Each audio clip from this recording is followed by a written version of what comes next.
नमस्कार, मी सुशील कांबळे, राहणार आंबेडकर नगर जत, तालुका जत, जिल्हा सांगली। आज आपण आपल्या पेट शॉपमध्ये का नाही ही पर्शियनची पंच फेसमध्ये फिमेल आणलेली आहे विक्रीसाठी। तर ही जी अशी मांजरं आहेत ना, ही प्रत्येकाला वाटत असते की आपल्या घरी असावीत, आपण ह्याला पाळावं। पण हे कसं आहे माहीत आहे का, ह्याची जी केअरिंग आहे किंवा ह्याची जे पाळताना काळजी घ्यायची आहे ना, ती कोण सांगते कोण सांगत नाही। त्याच्यासाठी आपण हे व्हिडिओ बनवायला लागलोय। तर ही बघा, ही पर्शियनची पंच फेसमध्ये फिमेल आहे आपल्याकडं। हिला कोण ग्रे कलर बी म्हणते, कोण एलिफंट कलर बी म्हणते आणि ट्रिपल कोटमध्ये आहे आपली ही फिमेल। एकदम ॲक्टिव्ह आणि एकदम म्हणजे लय खेळणारी फिमेल आहे ही।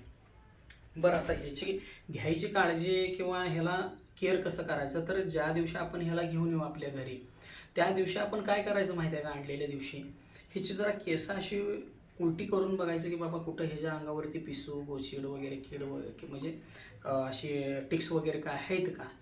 तर ही काय बघायचं की ही कुठल्या घरातून आल्या, कुठल्या ठिकाणाहून आल्या, कुठल्या पेट शॉपवरून आलेल्या आपल्याला माहिती नसते। तिथं ह्याच्या अंगावरती एखाद्या वेळेला इतर मांजराकडून किंवा इतर जनावराकडून का नाही पिसू किंवा गोचीड येण्याची शक्यता असते। त्यामुळे ही सगळ्यात पहिला करणं गरजेचं आहे आणलेल्या दिवशी। जर करता तसं काय आपल्याला ह्याच्या अंगावरती दिसलं तर काय करायचं, मेडिकलमध्ये एक लिक्विड मिळते स्पेशल टिकसाठी काय, तर ती पाण्यामध्ये टाकून ह्याला गरम पाण्यात टाकून का नाही ह्याला आंघोळ घालायची। आणि जर करता काही नसेल ह्याच्या अंगावर तर डेटॉल टाकायचं पाण्यामध्ये आणि ह्याला आंघोळ घालायची। पाणी ही कंपल्सरी गरमच पाहिजे, उन्हाळा असू दे, पावसाळा असू दे, नाहीतर हिवाळा असू दे। आणि सगळ्यात महत्त्वाचं, जर करता पाऊस चालू असेल तर आंघोळ घालायची नाही। ज्या दिवशी ऊन असेल त्याच दिवशी ह्याला आंघोळ घालायची। मस्तपैकी स्वच्छ कापडाने ह्याला पुसून, घरी ड्रायर असेल तर ड्रायरने ह्याला वाळवून का नाही असं म्हणजे क्लिअर करायचं। ही पहिली स्टेप आहे पाळत असताना।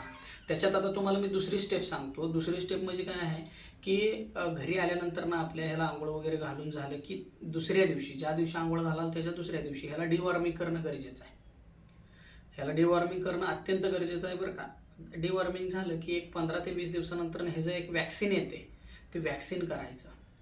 ती केलं की ही एकदम सुरक्षित झालं। मग ह्याला तुम्ही कसंही ठेवा, कुठंही जाऊ दे, काही करू दे, ही काय ह्याला कुठला आजार किंवा रोगराई येत नाही। आता त्याच्यात आता तुम्हाला सांगतो दुसरं केअरिंगचा विषय की बाबा ही जी ब्रीड आहे ना, ही बाहेर देशातली आहे आणि ही घरच्या घरीच पाळायची आहे। ही बाहेर जात नाही आणि ह्याला बाहेर सोडायचंही नाही। का माहीत आहे का, तर ही काय करते माहीत आहे का, पळून जात नाही। आपली देशी मांजर कशी असते, त्यांना धोका बिका दिसला की ती पळून जात असते, पण ही पळून जात नाही। ही काय दिसलं की त्याच्या जवळ जायला बघते। मग ह्याला देशी मांजर असेल किंवा एखादं कुत्रा असेल ती मारून टाकू शकते खालास।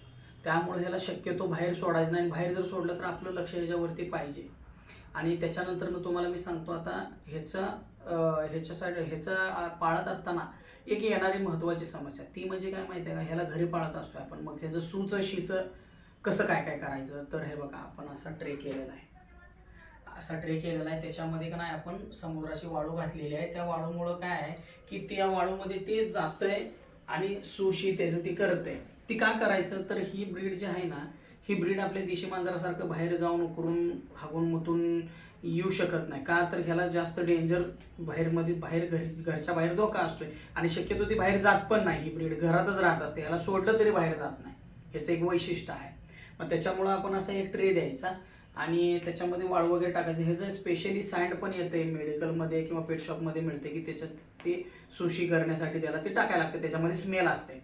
त्याच्यानंतर हे बघा, आपण काय केलं, एका बाउलमध्ये खाद्य आणि एका बाउलमध्ये पाणी, ही सिस्टम तुम्ही करणं गरजेचं आहे आणि असं ठेवणं। त्याच्यानंतर तुम्ही ह्याला घरामध्ये रूममध्ये सोडला की काहीही अडचणी येत नाही, काय नाही आणि निवांत राहते ही।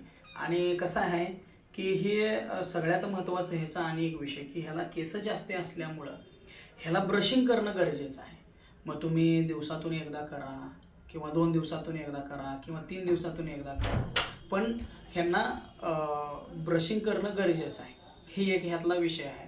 आणि कसं आहे माहीत आहे का, हे एकदम असं लय अशी छान आणि एक प्रेमळ म्हणजे आपल्यावरती प्रेम करणारी ही एक ब्रीड आहे। एकदम म्हणजे एवढं माणसात का नाही, तुम्हाला सांगतो मी, अगदी ही आपण जेवा लागलो तर आपल्या जवळ येऊन बसणार, आपण झोपायला लागलो तर आपल्या हातरुणात येऊन झोपणार। लय मस्त म्हणजे लय मस्त जात आहे आणि ही आपल्या पेट शॉपमध्ये अवेलेबल आहे विक्रीसाठी। आणि ही जर ब्रीड सोडून तुम्हाला अजून दुसऱ्या कुठल्या ब्रीड पाहिजे असतील, डॉल्फेस, सेमी पंच, एक्स्ट्रीम पंच, त्याच्यानंतर हिमालयन, त्याच्यानंतर तुम्हाला सांगतो बेंगॉल, अशा बऱ्याचशा व्हरायटी आहेत त्या मांजरांमध्ये. त्यातलं कुठलं ब्रीड पाहिजे असेल तर 100% मला फोन करा, माझ्या पेट शॉपला या. मी तुम्हाला 100% चांगल्यात चांगल्या क्वालिटीचं आणि योग्य दरामध्ये मांजर द्यायचा मी 100% प्रयत्न करेन. धन्यवाद.